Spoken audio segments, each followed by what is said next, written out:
Why do so many NBA stars skip the Olympics? For every NBA heavyweight on the Olympic roster for Tokyo, there's another whose absence is just as conspicuous. Kevin Durant is there, LeBron James isn't. Draymond Green is there, Stephen Curry isn't. It's definitely disappointing when key NBA players opt out of Olympic appearances, and it might even make you think a loss like Sunday's against France deserves a disclaimer along the lines of "Yeah, but some of our best athletes weren't there." But the trend isn't new.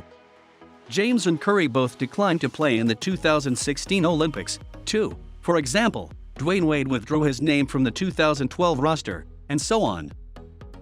The reason is almost always for rest and recovery.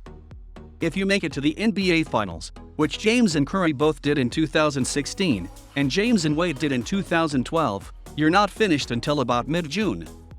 Training for the next NBA season usually starts somewhere between August and September, which doesn't give you much time to address whatever injuries you've muscled through during the playoffs. Practicing for and competing in the Olympics falls right in the middle of your time off, and if you need surgery, like Wade did in 2012, it's either ill-advised or downright impossible to fit the Olympics into your schedule. The timeline is even tighter this year because of the pandemic. The NBA Finals ended on July 20th, and a few players had to hop a plane to Tokyo mere days later. Even if their injuries are mild enough to allow the player to compete at the Olympics, they might exacerbate any underlying issues, which could then interfere with their next NBA season. For athletes whose primary focus is making it to the NBA Finals, sacrificing rest and recovery time just isn't worth the risk. When James announced his plans to skip the Rio Olympics in 2016 after a grueling 7-game finals series against the Golden State Warriors, James clinched the win for the Cleveland Cavaliers. He simply said, "I could use the rest." But not every NBA player is looking to join Team USA, anyway.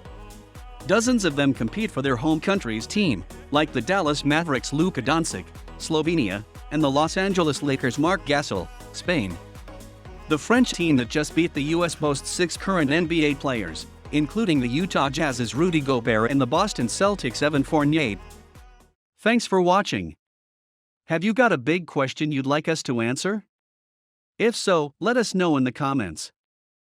Subscribe to never miss the next big answer, and now click on the screen to watch a For You recommended question.